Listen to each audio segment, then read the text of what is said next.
اور جو ہے وہ صاحب جو ہے وہ ایک ایک توڑا آٹے کا، ایک ایک تھیلا آٹے کا دے رہے ہیں، اور 10 جو ہے وہ فوٹوگرافر تصویر کھینچ رہے ہیں۔ اگلے دن 15 اخباروں کے اندر تصویریں لگی ہوئی ہیں۔ میں اس دن بھی کہا تھا کہ اس انداز کے ساتھ غریبوں کی غربت کا اشتہار لگانے والا سوچے کہ اس لائن میں اگر اس کی بیٹی کو کھڑا ہونا پڑے تو اس کا پھر انداز کیا ہو۔ بات یہ نہیں، بات تکریم کی ہے۔ کلا بل لا تکرمون الیتیم۔ آئیے تمہیں میں کہانی سناؤں۔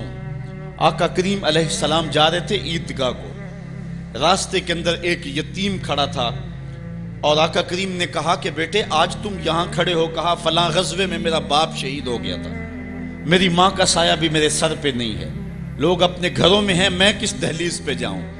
اچھا انتظار ہو رہا ہے عیدگاہ میں، حضور نے یتیم کو سینے سے لگایا، گھر لے گئے اور سیدہ فاطمہ سے کہا کہ جس طرح کا لباس حسنین کو پہنایا ہے اس کو بھی پہناؤ۔ اللہ اکبر۔ اور اس کو کھانا کھلایا اور سب کچھ اس کی تکریم کرنے کے بعد حضور نے پھر جو ہے وہ اس کو عزت دینے کے لیے، اس کی تکریم دینے کے لیے حضور علیہ السلام نے اس کو فرمایا اما ترضى ان محمدن ابوکا، بیٹے کیا تو پسند نہیں کرتا کہ محمد تیرا باپ لگے، وہ عائشہ تا امو کا، اور عائشہ تیری ماں لگے، وہ فاطمہ بنت محمد اختوں کا، اور فاطمہ تیری باجی لگے۔ اس نے کہا یہ اعزاز مل جائے تو مجھے اور کیا چاہیے؟ تو کہا آج کے بعد یہ رشتے تیرے ہوئے۔ ایک انگلی سے حضور نے حسنین کو تھاما ہوا ہے اور دوسری انگلی سے اس یتیم بچے کو تھاما ہوا ہے۔ جب حضور عیدگاہ کی طرف بڑھ رہے ہیں تو اور بچے بھی اپنے ماں باپ کے ساتھ جا رہے ہیں، وہ بچہ زبان حال سے کہتا ہے تھا تو یتیم، آج یتیمی کا مزہ ہی نہیں آ گیا ہے کہ حضور کی انگلی تھام کے جا رہا ہوں۔ تو یتیم کی تکریم کا مسئلہ ہے، اس کو عزت نفس دینے کا مسئلہ ہے۔ یتیم کو لوگوں کے اندر کھڑا کر کے اس کو اعزاز دیتے ہو، وہ اعزاز نہیں ہے، وہ رسوائی ہے۔ مجھے 1 سال قبل ایک ایسی تقریب میں لوگ کھینچ کر کے لے گئے جہاں وہ آج کل اجتماعی شادیوں کا رواج ہے، تو میں بڑی معذرت کی، میرے لیے مشکل ہوگا کیونکہ مجھے اندازہ تھا اس تقریب کا، لیکن میں کبھی گیا نہیں تھا پہلے۔ تو میں جب اس تقریب میں پہنچا تو یقین جانے کہ 2 دن تک جو ہے وہ میں بے چین رہا ہوں۔ میں کہتا ہوں غریب سے غریب آدمی ہوتا ہے نا، اس کو معاشرے میں پروٹوکول اعزاز نہ بھی ملے تو شادی والے دن تو مہمان خصوصی وہی ہوتا ہے نا، اس دن تو سارے اس کے چہرے کو ہی دیکھتے ہیں۔ لیکن ان دولوں کو بھی جو ہے وہ لائن پہ بٹھایا ہوا تھا اور اوپر مہمان خصوصی کوئی اور بیٹھے تھے۔ میں نے کہا یہ بیچارے مسکین آج بھی مہمان خصوصی نہیں ہیں، آج ان کی زندگی کا اہم دن ہے اور آج بھی اتنے لوگوں کے سامنے اشتہار لگایا جا رہا ہے یہ غریب لوگ ہیں، اور دلہنوں کا بھی اشتہار لگایا جا رہا ہے یہ غریب بچیاں ہیں۔ اور پھر کیا ان کے چہرے پہ کوئی مسرت کے آثار تھے اور نہ ان بیٹیوں کے چہرے پہ کوئی مسرت کے آثار تھے؟ تو لوگ خوشی بانٹنے چلے ہیں لیکن غموں میں اضافہ کرتے چلے گئے۔ رات کی تنہائی میں نکلو، اندھیرا پھیلا ہوا ہو، کوئی دیکھنے والا نہ ہو، اپنے سائے سے بھی بچو اور جا کے غریب کے گھر میں رقم پھینک کے آ جاؤ، اسے پتہ نہ ہو یہ پھینکی کس نے ہے، اور پھر وہ شادی کریں جو دعائیں ان کے کلیجے سے نکلیں گی عرش تک پہنچیں گی۔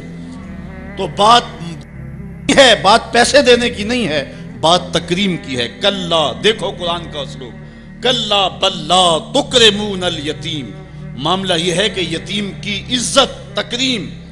میرے اور آپ کے آقا مولا نے تو یہاں تک فرمایا جب بچے اکٹھے کھیل رہے ہوں، تمہارا بچہ بھی ان بچوں میں کھیل رہا ہو تو بچے کو بیٹا کہہ کے آواز نہ دو، اس کا نام لے کے پکارو۔ عرض کی کہ حضور بیٹا ہے، بیٹا کہہ کے پکاریں گے تو حرج بھی کیا ہے؟ کہا تم نہیں جانتے، ہو سکتا ہے کہ وہاں کوئی یتیم بچہ بھی کھیل رہا ہو، اور جب یہ تم کہو گے تو تڑپ جائے گا، آج میرا باپ ہوتا تو مجھے بیٹا کہہ کے پکارتا، لیکن آج میں محروم ہوں۔ تو کہا مسئلہ یہ ہے، کلا بل لا تکرمون الیتیم ولا تحاضون علی طعام المسکین۔ دیکھیے قرآن کا اسلوب، کہا ایک تو یتیم کی تکریم نہیں ہے، یہ ساری افطار اس لیے آئی، اور دوسری بات یہ ہے کہ وہ آپس میں ایک دوسرے کو مسکین کے کھانے کی رغبت نہیں دیتے۔ یعنی ایک شخص خود غریب ہے اور اتنی طاقت نہیں رکھتا کسی غریب کی پرورش کر سکے، وہ عہدہ برا نہیں ہو سکتا کہ اتنا کہ میں تو کچھ کر نہیں سکتا، کوئی بھوکے تڑپتے ہوئے غریب کو دیکھے خود نہ دے سکے، اللہ نے اسے زبان تو دی ہے، کسی امیر کی دہلیز پہ وہ نہیں جاتا یہ چلا جائے اور جا کے توجہ دلائے کہ میرے ہمسائیگی کے اندر ایک یتیم تڑپ رہا ہے، بیوہ کی بیٹیاں بوڑھی ہو رہی ہیں دہلیز پہ، اور وہ جا کے اپنے اعتبار پہ جو ہے ان کا انتظام کر دے۔ یہ ہے وَلَا تَحَاضُّونَ عَلَىٰ طَعَامِ الْمِسْكِينِ، بلکہ رویہ کیا ہے؟ وَتَأْكُلُونَ التُّرَاثَ أَكْلًا لَمًّا، اور میراث کا مال تم ہپ ہپ کر کے کھاتے ہو، تمہیں پرواہ ہی نہیں ہے۔ بیٹیوں کا حق اہل عرب جو ہے وہ غصب کر لیتے تھے اور بیٹیوں کا حق نہیں دیتے تھے۔ وَتُحِبُّونَ الْمَالَ حُبًّا جَمًّا، اور دولت کی محبت رچ بس گئی ہے کلیجے کے اندر، دل کے اندر اتر گئی ہے، تڑپتے ہوئے لوگ بھی دیکھتے ہو لیکن تجوریوں کے منہ نہیں کھلتے ہیں۔ کلا، اللہ اکبر، اللہ فرماتا ہاں ہاں، اذا دکت الارض دکن دکا، وہ دن بھی آنے والا ہے جب زمین ٹکرا کے پاش پاش کر دی جائے گی۔ یہاں سید قطب نے حد کر دی، وہ کہتا ہے کہ یہاں جو لفظوں کا صوتی آہنگ ہے نا، وہ انسان کے دل میں ایک رعب پیدا کر دیتا ہے۔ ذرا قرآن کی آیت پڑھتے جائیں، میں تو قاری نہیں ہوں لیکن ذرا دیکھو کہ یہاں قرآن کے لفظوں کا رعب دل میں ہیبت پیدا کر دیتا ہے، رونگٹے کھڑے ہو جاتے ہیں۔ اللہ تعالیٰ یہ ساری کہانی بیان کر کے فرماتا ہے کہ وَتُحِبُّونَ الْمَالَ حُبًّا جَمًّا وَلَا تُحَاضُّونَ عَلَىٰ طَعَامِ الْمِسْكِينِ وَتَأْكُلُونَ التُّرَاثَ أَكْلًا لَمًّا وَتُحِبُّونَ الْمَالَ حُبًّا جَمًّا۔ کلا کے اوپر جو رکھی گئی ہے مد، اس کا جو کھچاؤ ہے وہ دلوں کے اوپر، دلوں کی تاروں کو کھینچتا ہے۔ کلا اذا دکت الارض دکن دکا، اللہ فرماتا جب زمین پاش پاش کر کے رکھ دی جائے گی۔ وجاء ربک والملک صفا صفا، اور اللہ تعالیٰ اس شان سے ظہور فرمائے گا کہ فرشتے صفے باندھے کھڑے ہوں گے۔ وجیء یومئذ بجہنم، اور جہنم کو حاضر کیا جائے گا۔ فرمایا کہ 70,000 زنجیریں ڈال کر کے جہنم کو حشر کے میدان میں لایا جائے گا۔ ہر زنجیر کے ساتھ جو ہے وہ 70,000 فرشتے ہوں گے، اور عرش کی بائیں جانب جہنم کو لا کے رکھ دیا جائے گا، اس کے کھولنے کی آواز آ رہی ہوگی۔ راوی کہتا ہے کہ جب حضور علیہ السلام نے اس آیت کو تلاوت کیا تو حضور کے چہرے کا رنگ بدل گیا، اور عجیب حضور علیہ السلام کی حالت ہو گئی کہ حضور علیہ السلام کا لون متغیر ہو گیا۔ یہ لفظوں کا جو صوتی آہنگ ہے وہ کلیجے پھاڑ دینے والا ہے، اور انسان کو گمراہیوں سے نکال کے ہدایت کے رستے پہ ڈالنے والا ہے۔ اللہ تعالیٰ ارشاد فرماتا ہے، ذرا پھر دیکھیے، کلا اذا دکت الارض دکن دکا وجاء ربک والملک صفا صفا وجیء یومئذ بجہنم۔ پھر جب اس دن جہنم کو سامنے لایا جائے گا، پھر کیا ہوگا؟ انسانوں کے رونگٹے کھڑے ہوں گے، پھر ایک دم ماضی کی سکرین جو ہے وہ سامنے آئے گی، وہ برائیاں کی، وہ داد عیش دیے، وہ جو کچھ کیا سب کچھ سامنے آ جائے گا۔ یومئذ یتذکر الانسان، اس دن آدمی سوچے گا، وَأَنَّ لَهُ الذِّكْرَى، اور اب سوچ کا وقت گزر چکا ہوگا۔ اس دن انسان کو بہت کچھ یاد آئے گا، اس وقت خیال کرے گا کاش میں یہ کر لیا ہوتا، میں یہ کر لیا ہوتا۔ وَأَنَّ لَهُ الذِّكْرَى، اب اس کو سوچنے کا وقت کہاں، اب اس کا فائدہ کہاں؟ وہ گھڑیاں، وہ لمحے، وہ ساعتیں اب اس کے لیے حسرت کو بڑھانے والے ہوں گے۔ وقت پر کافی ہے ایک قطرہ بھی آب خوش ہنگام کا، جل گیا جب کھیت برسا می تو پھر کس کام کا۔ اس دن پھر بندہ سوچے گا۔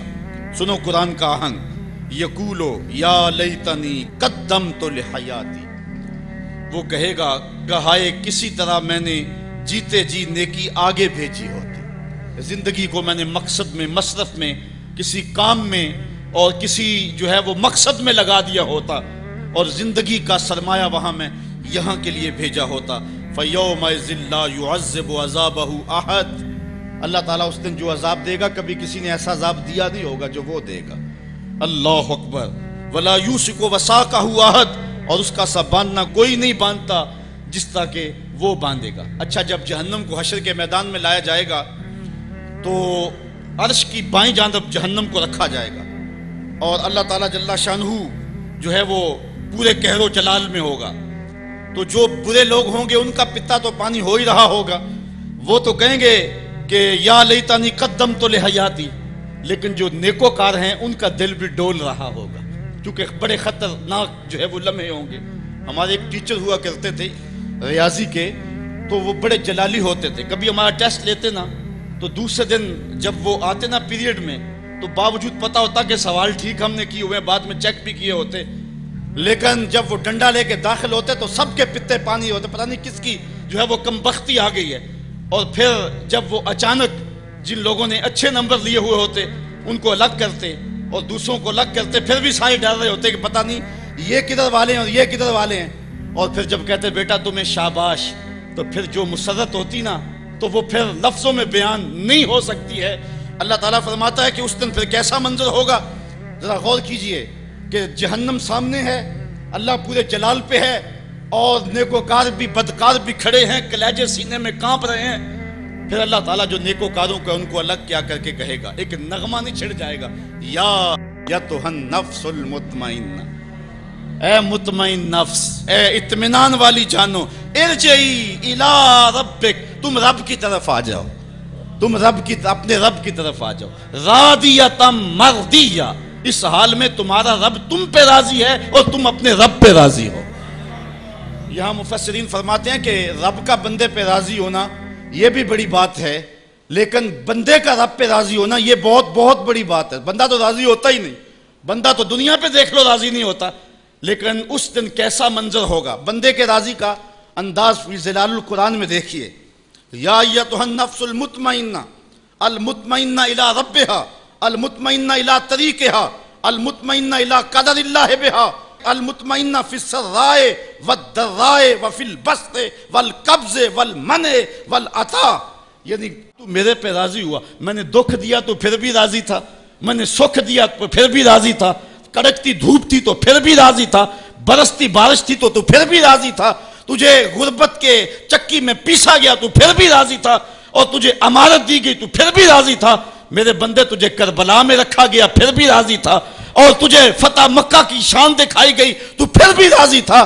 جب میرا بندہ میرے ہر کام پہ راضی ہوگا، اللہ اکبر، تو اللہ کہے گا میرے بندے آ جا ادھر، یا ایتھا النفس المطمئنہ ارجعی الی ربک، تو اپنے رب کی طرف آ جا۔ اچھا، راضیۃ مرضیہ، تو رب پہ راضی اور رب تیرے پہ راضی۔ حضور علیہ السلام نے ارشاد فرمایا کہ جب اللہ اپنے خاص بندوں کو جنت عطا کر دے گا تو اللہ تعالیٰ بندوں کو کہے گا کہ اے میرے بندو، کیا تم میرے اوپر راضی ہو؟